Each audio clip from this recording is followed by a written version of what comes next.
And with it being a contract year, it's kind of bizarre that we're having the worst layoffs we've ever had. So I got to ask you, Norman, is this the company playing 4D chess, or are they playing Shoops and Ladders right now?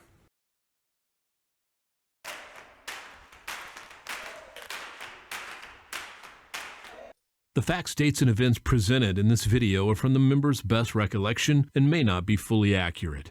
This video is intended for entertainment purposes only. Always consult with your local union about your rights and duties at your workplace. The opinions shared on this video are our own and do not necessarily represent my employer's positions, strategies, or opinions. All views shared are protected under the National Labor Relations Act. What is going on, everybody? So today I have Norman, business agent out of Local 623 in Philadelphia, and I have Yvette Avery out of Local 728, my local.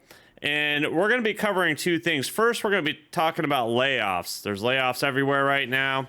But from that, we're also going to talk about the rights of the part-timers, because Yvette has brought this to my attention, as well as Norman, about how many of the part-timers do not know their rights and how they're getting abused right now.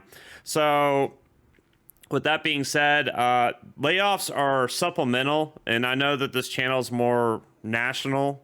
So be sure, if you have a minute, go into your phone, and if you have the PDF of the contract, just do in the search term layoff, or you can go on the Teamsters app, the Teamsters UPS app, and you can hit search and then type in layoff, and it'll bring up every single time that's mentioned in the contract. Know your rights when it comes to layoffs, especially if you're getting laid off right now.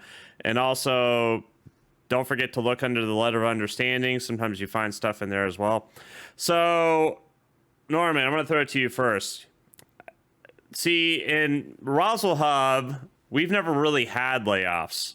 And so you brought it to my attention that it actually has happened before. What's your experiences of this? My experience is that it happened in our local in 2008 and again in 2010. It hasn't been as severe as it's been now. Now it's been the worst I've ever seen it. We have the 224s, all of them in the building working, almost all of them in certain centers. And then the part-timers are getting laid off en masse. So it's something terrible. I've never seen it this way, where it affected part-timers with 3 or 4 years seniority getting laid off. And with it being a contract year, it's kind of bizarre that we're having the worst layoffs we've ever had. So I got to ask you, Norman, is this the company playing 4D chess, or are they playing Shoops and Ladders right now? The company is playing 4D chess. We as Teamsters, we're struggling from contract to contract, between 3 and 5 years contract to contract. The company has a 10, 20, 30, even a 100-year plan. We're trying to fix the loopholes that we got jammed up on in the last contract. They're already gaming the scenario for the next 4, 5, 6 contracts to when they can hopefully eliminate the Teamsters as a force to be reckoned with against them. So with that, I just want to say, we as Teamsters, we have to come together and support one another, each and every one. We're a family. You may not always like your family, but you love your family. Stop the backbiting, support one another 100%, no matter what. We have to back each other, because if not, we will all be casualties of this war. Well said. So I'm going to throw it to you, Yvette. Yvette, you've been going through layoffs firsthand. What's your experiences of this so far? So far, as a 22-4 on layoff, I've seen UPS do what UPS does, violate as much as they can. So as far as that goes, we have people, of course, less seniority, out working on road while I'm in the building, even though, our language may not be as clear. But if that is happening to you, make sure you file your grievance to get any overtime gained by those less senior employees. They should always respect the seniority, but we know the company, anytime they can try to violate, they will. So I've been seeing a lot of that, as well as, our part-timers who are getting mistreated during this time. Definitely seeing that when it comes to their pay issues. Okay, and you're talking about seniority violations as a 224. You've been running into lesser senior 224s driving right now. Now, most people would look at that and think it's a seniority violation, but in reality, it's not. And why is that? Well, I'm getting time as well in the building, so they can look at it like, okay, you're still working. But we have a double issue because they're not even giving us our 8 when we work in the building, as we should get our consecutive 8 hours per the contract. They're just doing us pay actual, so they're changing our pay codes as well. So it's kind of like a double violation. So I can actually get the time that they're working, period, because I'm not getting anywhere equal to the less senior drivers, time out there on the road. Now, when we're talking about like part-timers, you've seen a lot of part-timer issues in the building. What have you been seeing as far as violations? Big issue. In some cases, part-timers are not even clocking themselves in and out, which gives the company the opportunity to steal from them and adjust their time, clock them out early, clock them in later.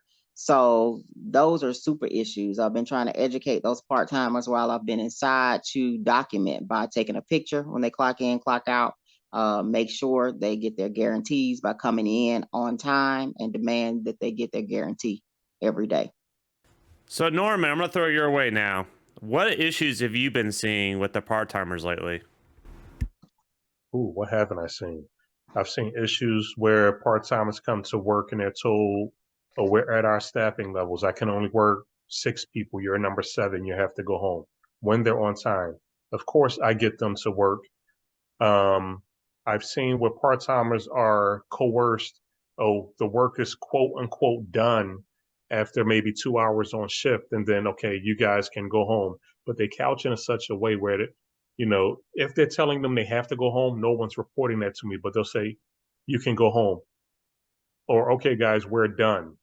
Where guys are not getting their full guarantee and they're going home, and it's almost like you're wasting your time coming to UPS. You spend 2 hours to get to a job, to spend an hour 45 minutes on a clock, and another 2 hours to go home. Who's winning in that? UPS is winning. And I can give you another example. If the shift starts at 6, they send everyone home by 8. I pop in the building 8:30 just for a surprise inspection, and they said, "Oh, everybody wanted to go home," and you have supervisors wrapping up the building. UPS is winning because you have no union labor on the clock, and management is already getting paid, so their production numbers are going through the roof while our members suffer. So to answer your question, what have I not seen? Let's talk about this layoff stuff again. We got a lot of people getting laid off right now. How can we prevent people from being laid off of that? So I notified my drivers and put it in perspective. If we have 10 drivers coming in an hour early, working for free off the clock, putting their trucks together, and then we have another 10, not taking their lunch, that's 20 hours of work that could have gone to a couple of other drivers. We have to, every time we're working in the service of the company, we need to be on the clock. And then we definitely need to take our lunch every day. Otherwise, you're preventing us from getting to work. So they're overloading you guys. You're going out there, and you don't have to. We could actually take up that work slack, but we have to do our parts, looking out for each other. We can't, harm our brother or sister trying to get off the clock earlier or run through a route. Do it the right way so everybody can benefit. Speaking about layoffs and the part-timers, what do you say of this, Norman? With the part-timers being laid off, UPS knows that they're well below the staffing levels they need. We cannot let management work. It's not disrespectful to me when I come around and make a supervisor stop working in your area, and then when I leave, they start working. Every time management works, as Yvette said, they're taking money out of your top pocket, food off your table, and a job from a fellow Teamster. They are not helping you when it gets quote unquote busy, or a belt was jammed, or there was a lot of flow that came that they were not expecting. I tell them, okay, well, I'm not trying to be mean to my members, my fellow Teamster, when I say they have to struggle through it. But no, we cannot give UPS any lane in to help. There is no helping. If you want to help, go get a Teamster. If you want to go down earlier, hire more Teamsters. Anything you want to do that involves moving packages, get a Teamster. And part-timers, I want you all to protect yourself. Do not be afraid. If a supervisor is working next to you, I've done it as a part-timer. That is my work. Stop doing my work. If they say, well, I'm helping you, no, I will file a grievance. If they don't stop, okay, do not argue with them. Note the name, the time, how long they work. I don't care if it was 3 to 5 minutes. Let your steward know, let your business agent know we need to get these things on paper.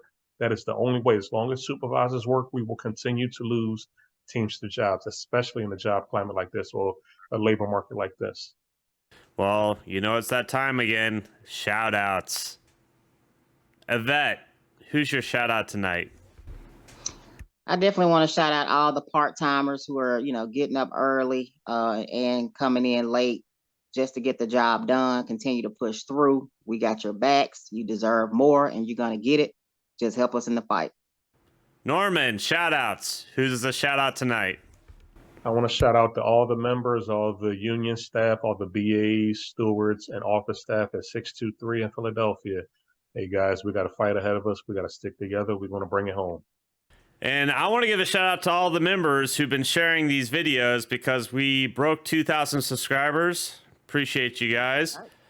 And also, if you got a spare moment, check out the latest Upsurge podcast. They talk about part-timers. Well-produced show. With that being said, love y'all, appreciate you, and have a good night.